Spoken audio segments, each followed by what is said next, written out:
nous allons ensuite écouter Cécile Debré. Cécile Debré connaît bien la maison parce qu'elle est conservateur en chef au Centre Pompidou, au service des collections modernes. Cécile Debré a été commissaire de nombreuses expositions au Centre Pompidou et ailleurs, mais elle a été notamment, elle a été commissaire avec Camille Morino sur l'exposition Elle à Centre Pompidou, et elle a été commissaire d'une grande exposition sur la famille Stein et notamment Gertrude Stein qui s'appelait Matisse, Cézanne, Picasso, l'aventure des Stein. L'aventure des Stein, donc, qui a eu lieu au Grand Palais, je ne sais plus quand, 2011, et qui ensuite était aux États-Unis. Et Cécile Debré prépare actuellement au Centre Pompidou une exposition sur Derain qui va avoir lieu en 2018. Voilà, là, effectivement, on va se placer au début du XXe siècle où la parenthèse enchantée s'est bien refermée. Pour en ouvrir une, ou alors peut-être, j'espère pas une parenthèse, mais en tout cas, qui est quand même le début de notre histoire actuelle. Le texte que je vais vous lire, parce que je pense que c'est plus raisonnable de le lire pour rester dans les temps, sont en fait les réflexions que j'avais émises au moment où on a conçu l'accrochage L avec Camille et où on a cherché à exhumer les tableaux des artistes du début du XXe siècle, c'est-à-dire les modernes, sachant que l'exercice était peut-être plus facile pour la partie contemporaine à partir des années 60, et où on a donc essayé de construire un parcours un peu cohérent avec les quelques tableaux que nous avions dans les collections sur les artistes modernes. Donc je me permets de vous le lire parce que je pense que c'est quand même plus, en termes de temps, c'est plus facile comme ça. Non, on va rester là. La place des artistes femmes dans les avant-gardes historiques du XXe siècle est peu visible et l'approche moderniste de l'histoire de l'art permet difficilement d'appréhender leur émergence réelle et l'obtention progressive par elles d'un statut professionnel d'artiste dès le début du siècle. Côtoyant les groupes, le cubisme, Dada, l'abstraction, le surréalisme, les artistes femmes de la première moitié du XXe siècle sont bien souvent isolées, singulières, privilégiant une position légèrement décalée, qualifiée avec condescendance par la critique d'art féminin. Ainsi, les domaines qui leur sont réservés depuis la période classique, tels que le portrait de femmes et d'enfants, les tableaux de bouquets de fleurs, les arts appliqués, la miniature, la broderie, la peinture sur porcelaine, perdurent en s'élargissant. Ils contaminent leur pratique artistique, suivant une histoire faite de conquête d'autonomie, d'interrogations identitaires et de détournements ironiques et accusatoires. C'est sur ce terreau complexe, riche et contradictoire que prennent forme nombre de postures, de caractéristiques de l'art contemporain, la performance corporelle, le biographique, les installations textiles, qui sont, à n'en pas douter, le legs de ces pionnières. La liberté intellectuelle dépend des choses matérielles, la poésie dépend de la liberté intellectuelle, et les femmes ont toujours été pauvres. Et cela non seulement depuis 200 ans, mais depuis le commencement des temps. Les femmes ont eu moins de liberté intellectuelle que les fils des esclaves athéniens. Les femmes n'ont donc pas eu la moindre chance de pouvoir écrire des poèmes. Et là, je cite évidemment Virginia Woolf dans Une chambre à soi. Et suivant son constat, on peut affirmer que les difficultés sociales et matérielles auxquelles sont confrontées les rares femmes qui s'engagent dès la fin du XIXe siècle dans une carrière artistique ne peuvent être occultées. Elles déterminent en partie leur œuvre. Le parcours de Suzanne Valadon est à cet égard symptomatique. Fille naturelle d'une domestique, elle gagne son indépendance financière et son accession au monde de l'art en posant comme modèle pour Puvis de Chavannes, Renoir ou Toulouse-Lautrec. Autodidacte, elle se forme en observant dans les ateliers et dessine chez elle. Ce n'est qu'après son mariage avec un homme aisé, en 1896, que Suzanne Valadon bénéficie d'un espace à elle, d'une chambre à soi, un atelier rue Cortot, qui lui permet d'aborder la peinture et lui ouvre donc la possibilité d'exposer au salon, de vendre aux galeries, d'être sur le plan social une artiste. L'atelier, un enjeu crucial, comme en témoigne également bien plus tard la peintre américaine Joan Mitchell, et je la cite, « J'ai eu le sentiment plus ou moins vrai d'être toute ma vie envahie par les autres, et mon atelier était considéré comme le territoire de tout le monde. Est-ce parce qu'il était le lieu de la femme? Tous trouvaient normal de le partager. Or, ce lieu m'est tout à fait personnel, et c'est bien le seul. Dans le secret de l'appartement exigu qu'elle partage avec sa mère et son fils, Suzanne Valadon dessine inlassablement le corps gracile de son garçon, mais d'autres modèles également, le visage ridé et fatigué de sa mère, parfois quelques enfants du voisinage et son propre portrait. Les modèles professionnels se trouvent dans les académies, rarement ouverts aux femmes. Valadon, habitué à poser nu chez les grands peintres, rejoue dans l'intimité ses variations sur le nu, mettant en scène des postures faussement quotidiennes, étudiées, torsion d'un dos, jeu de pied du garçonnet avec une bassine. C'est sans doute ce huis clos cru, rendu par un trait incisif et précis, qui séduit Degas en 1895. Il parle de dessin méchant et souple. Il l'initie alors chez lui, sur sa presse personnelle, à la gravure en taille douce, parfaitement adaptée à sa pratique du dessin, préfacée par Claude Roger Marx. L'ensemble de l'œuvre gravée de Valadon, édité en 1932 dans un luxueux recueil préfacé par Claude Roger Marx, compte 18 planches réalisées entre 1895 et 1910, c'est-à-dire jusqu'à ce qu'elle se consacre pleinement à la peinture. Et je vous montre là, voilà, là, le portrait de famille, vous voyez les personnages que j'ai évoqués. Maria Blanchard, peintre espagnole, séjournant à Paris à partir de 1912, proche de Juan Gris, s'attache également à peindre l'enfance, métaphore de l'innocence ou d'un âge perdu. Le tableau cubiste intitulé « Sois sage ou Jeanne d'Arc » de 1917 ouvre dans ce registre de multiples lectures. La tonalité des couleurs, rose et bleu pastel, le jeu précieux de pochoirs fleuris, confèrent à la représentation la douceur de l'enfance, laissant pourtant sourdre violence ou souffrance. Petite fille au cerceau, à qui l'on enjoint d'être sage, figure de martyr, autant de sens qui laissent deviner une forme dissimulée d'autoportrait. Maria Blanchard, atteinte d'une infirmité à la colonne vertébrale, est quasiment naine. Cette composition s'inscrit bien dans le cubisme finissant de l'après-guerre, celui d'un Gris, d'un Braque, voire d'un Severini, tous également défendus par son galeriste Léonce Rosenberg. Picasso peint en 1919... tu l'as enlevé? Tu t'es trompé.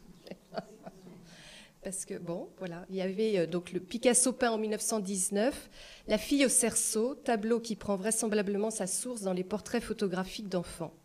Il est toutefois surprenant de la confronter avec la peinture de Maria Blanchard sur le même thème, peinte 2 ans auparavant, ce qui tendrait à montrer une réelle influence.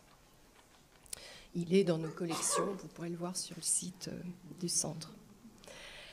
Ce dialogue entre œuvres est plus fréquent qu'on aime l'admettre. Par exemple, le grand tableau de Marie Laurencin, le plus imposant de sa production, Une réunion à la campagne, rebaptisé plus tard Les Amis d'Apollinaire de 1909, est vu de manière convaincante par José Pierre comme une forme d'écho aux Demoiselles d'Avignon de Picasso. Marie Laurencin, avec son compagnon Apollinaire, fréquente la bande à Picasso qui se réunit dans l'atelier du peintre au bateau Lavoir, qu'encombre depuis 1907 la grande toile des Demoiselles d'Avignon. Elle assiste éméchée, et les récits de Fernand d'Olivier et de Gertrude Stein l'attestent, au banquet organisé en l'honneur du douanier Rousseau qui, en retour, peint un grand portrait d'Apollinaire en poète inspiré par sa muse. Marie Laurencin. Le traitement schématique des visages en masque, le regard nettement frontal de certaines figures, la dimension de la composition sont autant de rappels du chef-d'œuvre de Picasso. Le paysage de fond est simplifié, reprenant l'élément du pont de Passy. Donc, qu'est-ce que tu as fait? Tu ne l'as pas mis non plus. Ah si, c'est moi qui l'ai passé trop vite, pardon. Voilà, le paysage du fond est simplifié, reprenant l'élément du pont de Passy qu'elle place auparavant dans un autoportrait gravé que vous voyez là, le pont de Passy de 1908. Et le dessin du visage d'Apollinaire reprend celui de la muse inspirant le poète du douanier Rousseau. Ainsi, Apollinaire a pu classer la peinture de Laurencin entre Picasso et le douanier Rousseau dans son ouvrage Les peintres cubistes. Il ajoute, relayant un mot de Rodin à propos des œuvres de Marie Laurencin, que ce dernier qualifie de serpentine. Il, en parlant de l'art de Laurencin, est analogue à la danse. Et c'est en peinture une une numération rythmée infiniment gracieuse. La voilà. Il est indéniable que grâce au soutien d'Apollinaire, Marie Laurencin a pu, tout en cultivant la singularité qu'elle développera plus tard très librement, accompagner le mouvement cubiste durant les années héroïques du bateau Lavoir. Elle n'est pas dedans, mais à côté, plutôt muse que peintre, selon l'historiographie en vigueur. Nombre d'artistes femmes partagent leur vie avec un autre artiste. Suzanne Valadon et André Hutter, Sonia et Robert Delaunay, Sophie Tauber-Harp et Hans Harp, Alice Alika et Marcoussi, Anna Heusch et Raoul Haussmann, Frida Kahlo et Diego Rivera, Natalia Goncharova et Michel Larionov, Dorota Tanning et Max Ernst, Valentine Hugo et Jean Hugo, Viera da Silva et Arpadsen, John Mitchell et Jean-Paul Riopel, Hélène Frankenthaler et Motherwell, etc. Le mariage offre une indépendance par rapport à la famille, à une époque où le célibat est peu envisageable pour une femme. Sonia Delaunay contracte un mariage en blanc avec Willem Hood, Marie Laurencin épouse un homosexuel. Le couple facilite bien souvent pour ces femmes une participation à la vie des avant-gardes.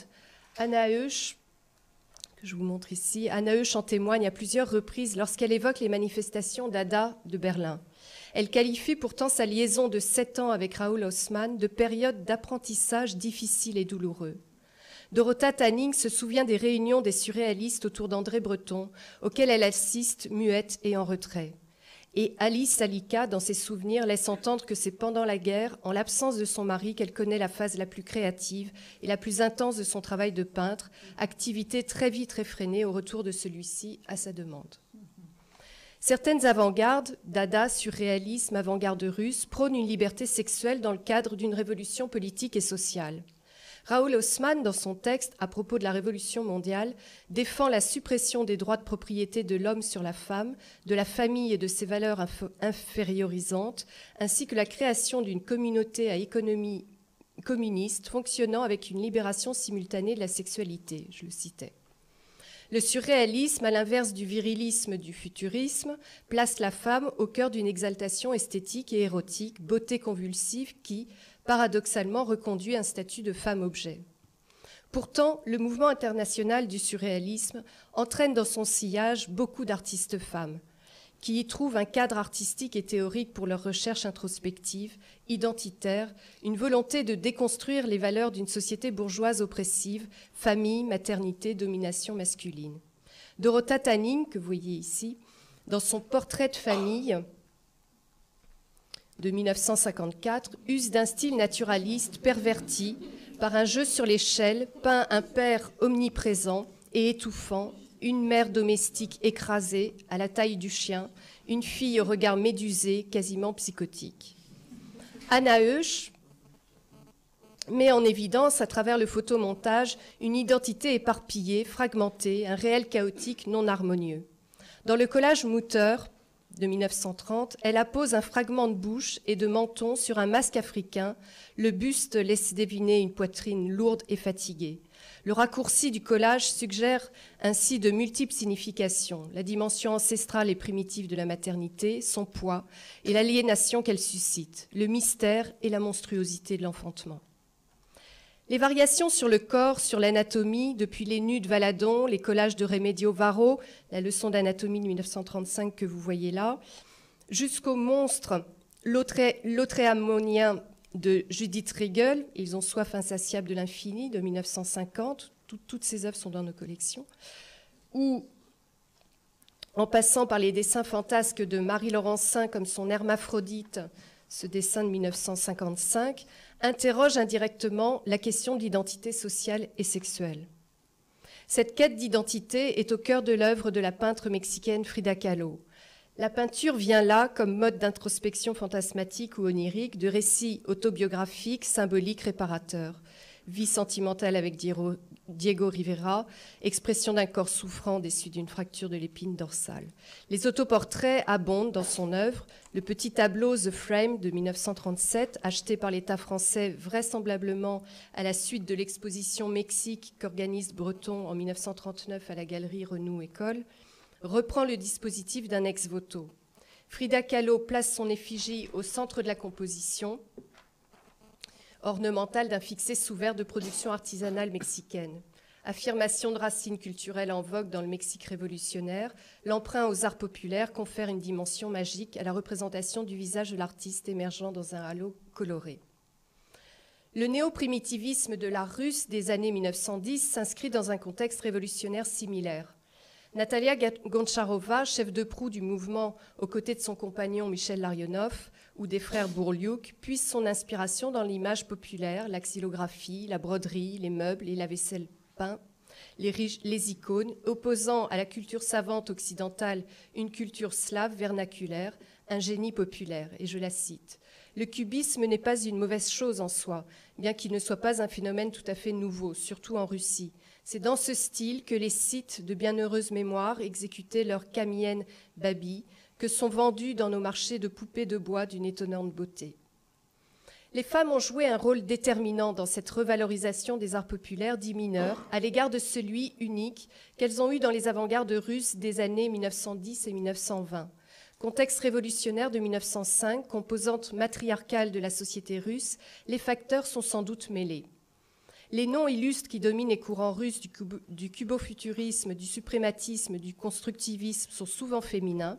Alexandra Exter, Olga Rozanova, Lyubov Popova, Varvara Stepanova, Nadezhda Udaltsova, Nina Kogan, sans oublier celles qui se sont exilées, Marianne von Werefkin à Munich ou Sonia Delaunay à Paris.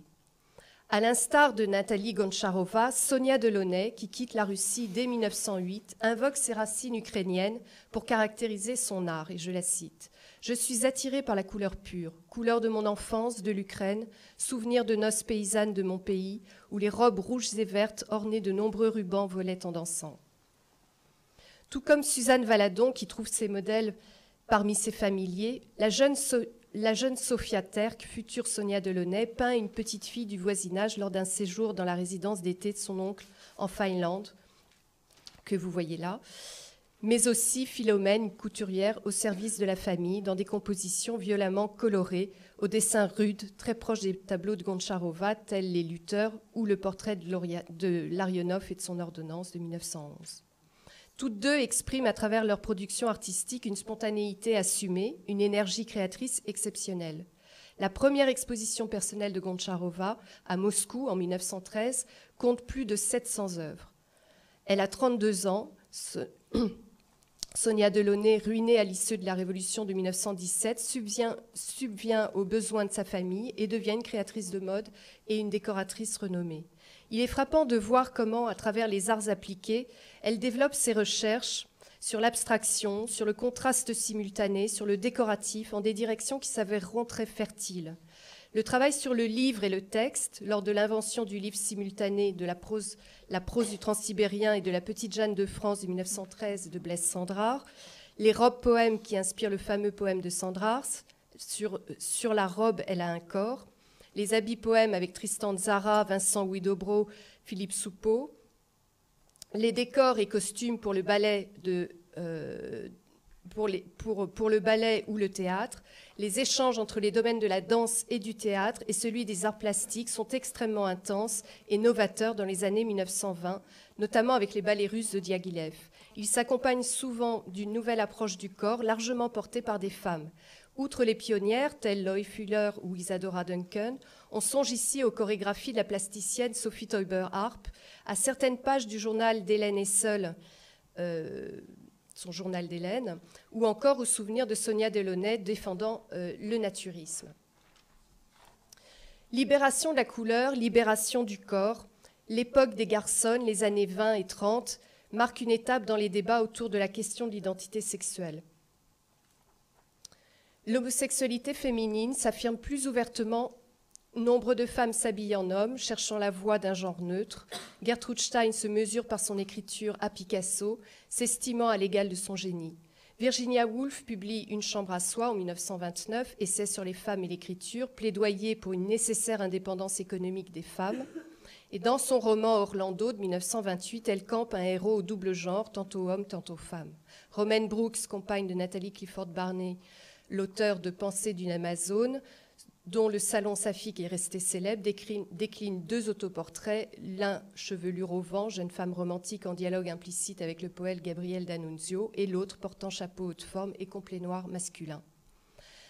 L'abstraction en peinture offre sans doute une voie au dépassement de la différence homme-femme, situant le débat sur un autre plan que celui de l'identité sexuelle. Après la mort de Robert Delaunay en 1941, Sonia se consacre essentiellement à de grandes compositions abstraites, un dernier tiers de vie qui est le sien propre, entièrement dédié à la peinture. Et je la cite, « J'ai eu 3 vies, une pour Robert, une pour mon fils et mes petits-fils, une plus courte pour moi. Je ne regrette pas de ne pas m'être plus occupée de moi, je n'avais vraiment pas le temps. » Les artistes de l'immédiate après-guerre, école de Paris ou expressionnisme abstrait américain, explorent l'abstraction à travers la gestualité, la couleur libérée, et causent certains au spontanéisme d'une Natalia Goncharova, aux recherches d'une Sonia Delaunay. Les transcriptions colorées par cette dernière d'un paysage urbain nocturne, les études de lumière boulevard Saint-Michel de 1913, l'étude de foule boulevard Saint-Michel, explicitent la mise en place de son langage abstrait. Ces damiers de couleurs, transpositions sensorielles furtives, rapides, évoquent les premiers travaux de Shirley Jaffe, de Helen Frankenthaler, qui voulaient dessiner avec la couleur et donner ainsi forme au souvenir totalement abstrait du paysage. Et surtout, les grands polyptyques de John Mitchell, qui s'attachent à peindre une émotion de paysage. Ceux-ci sont organisés en zones colorées, vibrantes, carrés mouvants, all-over, qui, à la suite de la redécouverte en 1955 à New York du dernier Monet, des grands panneaux des nymphéas, ont pu être qualifiés d'impressionnisme abstrait. Si la gestualité dans la peinture américaine incarne un acte éthique existentiel, un mal peint qui, chez les précurseurs tels Pollock ou de Kooning, se teinte d'une forme non dissimulée de brutalité sauvage et originelle, elle prend chez de tels artistes, mais également chez Philippe Guston et d'autres, des accents de sensualité et de lyrisme particuliers. On a pu lire qu'il n'était pas fortuit que la plupart des artistes femmes du mouvement de l'expressionnisme abstrait de l'école de New York, Helen Frankenthaler, John Mitchell, Grace Hartigan ou Hélène de Kooning, soient classées parmi la seconde génération, selon la formule de Meyer-Shapiro. John Mitchell elle-même rappelle que tous se peignaient au même moment et que la notion de seconde génération rassemble des gens trop différents. Ce qui nous semble plus notable et significatif d'un tournant, c'est la propension du discours critique à effacer toute différence. En effet, Irving Sandler, mais également Clement Greenberg, nomment généralement les artistes par leur nom, omettant leur prénom. Neutralité implicitement masculine, pourrait-on dire. C'est surtout, selon nous, le signe d'un contexte artistique nouveau, intégrant hommes et femmes. Ces artistes femmes, au-delà des questions de différence, sont enfin considérés comme avant tout des peintres. Et la réponse de Dorota Tanning à un projet d'exposition de femmes en 1982, clin d'œil en guise de conclusion, illustre d'une autre manière sur le mode de l'exaspération polie et ironique ce souhait d'un dépassement de la question. Et je la cite. « Vraiment, avec toute la meilleure volonté, je ne puis en toute conscience participer à une exposition qui ne s'occupe que de la moitié des êtres, les femmes, en excluant l'autre moitié, les hommes. D'autre part, supposons je ne sois pas vraiment une femme. Il me semble que pour un projet comme le vôtre, un examen médical s'impose, surtout à cette époque où l'imposture renaît et où une femme peut se révéler être un homme.